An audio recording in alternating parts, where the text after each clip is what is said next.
목사님께서 기회 말씀 전해 주실 때 은혜 시간 되시기를 바랍니다.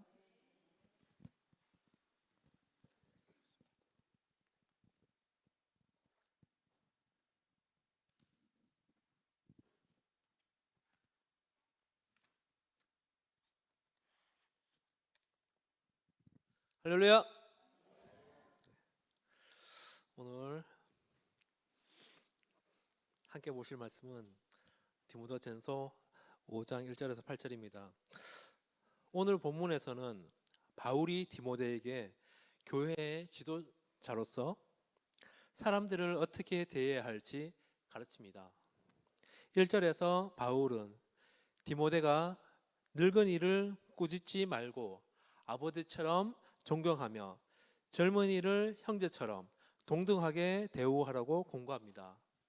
이는 교회 내에서 연령에 따른 상호 존중과 사랑을 강조하는 것으로 모든 성도가 가족 같은 관계 속에서 서로 배려하고 위로하며 살아갈 것을 촉구합니다. 2절은 디모데에게 주어진 목회적 지침으로 교회 안에서의 올바른 관계를 강조합니다. 늙은 여자 성도들에게는 어머니처럼 존경과 경의를 표하고, 반면 젊은 성도에게는 순수한 마음과 행동으로 자매처럼 대하라고 공고하고 있습니다.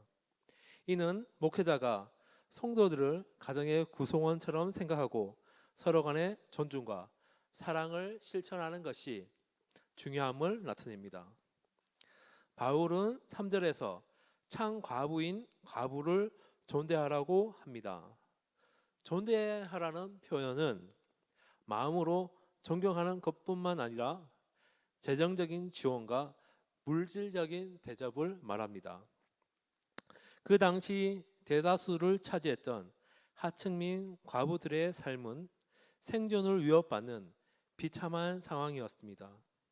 마땅한 직업을 구하기도 어려운 시대적 상황에서 젊은 과부나 노년의 과부들은 극심한 빈곤 때문에 구걸을 하거나 성매매로 내몰리는 경우가 많았으며, 사기꾼이나 고리 대금업자들의 쉬운 표적이 되었기 때문에 창 과부인에게 재정적인 지원을 말하고 있습니다. 하지만 오늘 본문에서 창 과부에 대해서만 존대하라고 하는 것은 무분별한 구제로 교회의 재정이 고갈되는 것을 막기 위한 행정적인 조치였습니다.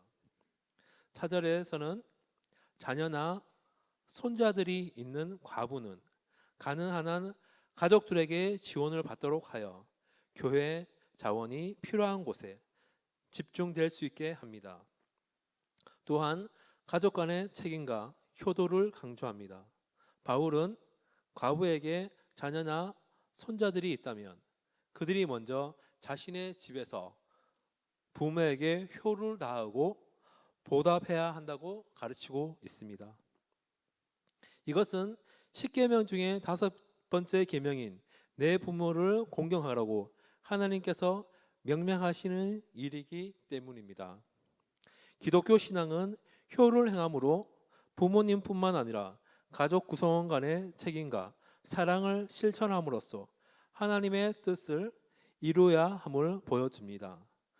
또한 바울은 에베소서 6장 2절에서 부모를 공경하는 것은 약속 있는 첫 계명이라고 했습니다. 이 계명을 지킬 때 이 땅에서 잘되고 장수하리라는 구체적인 축복이 약속되어 있습니다. 5절에서 존대해야 하는, 즉 물질적 지원을 해야 하는 창가부의 특징을 말합니다. 첫 번째는 홀로 남겨진 여인입니다. 둘째로는 하나님께 소망을 둔 여인입니다. 셋째는 창가부는 주야로 항상 기도와 간구를 하는 여인인 것을 말하고 있습니다. 창가부는 홀홀단신으로 다른 사람에게 의지할 것이 없기 때문에 오직 하나님께 소망을 두고 주야로 하나님께 간구와 기도를 드립니다. 창가부는 하나님의 돌봄과 은혜를 절대적으로 신뢰하는 삶의 자세를 보여주며 우리가 고난 중에 있더라도 하나님께 끊임없이 기도하며 의뢰해야 함을 가르칩니다. 이런 일은 쉬운 것이 아닙니다. 하지만 이렇게 사는 신실한 가부의 이야기가 마가복음과 누가복음에 나옵니다. 어느 가난한 가부가 헌금함에 2렙돈 넣는 것을 예수님이 보시고 헌금함에 넣는 모든 사람보다 많이 넣었다고 하시며 칭찬하는 구절이 바로 이것입니다. 6절에서 향락을 좋아하는 자는 살았으나 죽었느니라 하며 창가부와 다르게 사는 가부를 말하며 영적인 일에는 관심도 없고 자기 만족을 추구하는 삶의 방식으로 육신을 위해 사는 가부들로 육체적으로 살아있기는 하지만 실상은 죽은 것과 다름이 없다고 말합니다. 외적으로는 살아있는 것처럼 보이지만 그들의 삶은 하나님보다 세상을 더 사랑하며 살기 때문에 하나님의 뜻이나 영원한 가치를 위한 요소가 결여되어 있기 때문에 실질적으로는 죽은 것과 다름없는 상태인 것입니다. 이는 신앙생활에서 영적 경건과 성숙의 중요함을 일깨우고 있습니다. 7절에 내가 또한 이것을 명하여 그들로 책망받을 것이 없게 하라. 바울의 이러한 조언은 교회의 지도자들에게 책임감을 가지고 신자들을 교육하고 인도해야 할 중요성을 일깨워 줍니다. 8절에서 누구든지 자기 친족, 특히 자기 가족을 돌보지 아니하면 믿음을 배반한 자요 불신자보다 더 악한 자니라고 합니다. 가족과 친족을 돌보는 것은 신앙의 핵심 윤리 중 하나로 이 일을 소홀히 하는 것은 신앙을 배반한 행위로 간주합니다. 이는 단순한 경제적 부양뿐만 아니라 정서적, 정신적 돌봄도 포함합니다. 하나님께서는 우리에게 가장 가까운 사람부터 사랑하고 책임지기를 원하십니다. 따라서 자신의 가족을 돌보지 않는 자는 불신자보다 더 악한 자로 여겨집니다. 이는 그리스도인들이 생활 속에서 믿음을 실천하는 방법 중 하나를 제시합니다.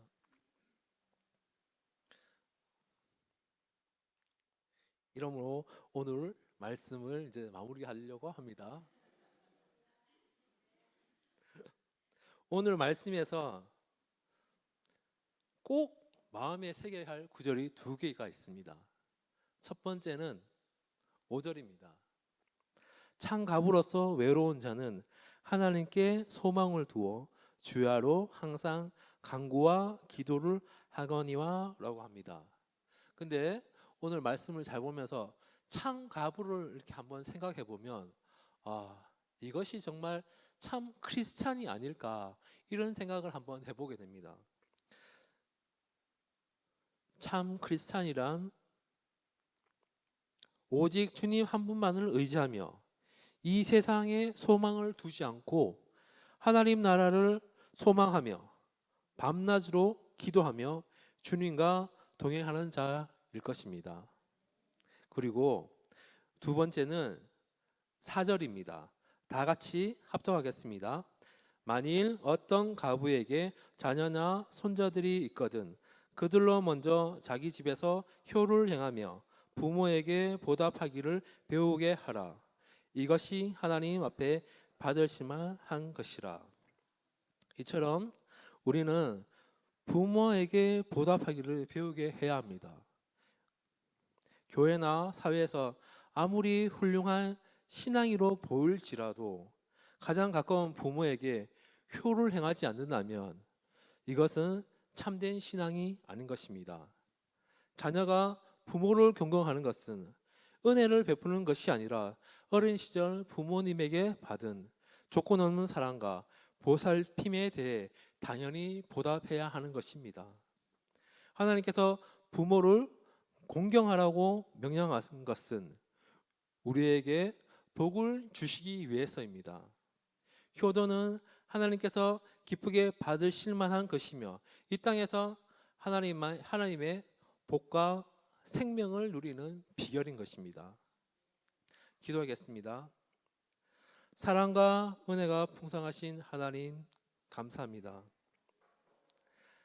안성영문 가족 한 사람 한 사람 참 크리스찬으로 오직 주님 한 분만을 의지하여 살아가게 하시고 하나님께서 부모를 공경하라고 하신 말씀을 자자손손 지켜서 하나님의 복과 생명을 누리는 안성영문의 성도님들 되시기를 예수님의 이름으로 기도합니다.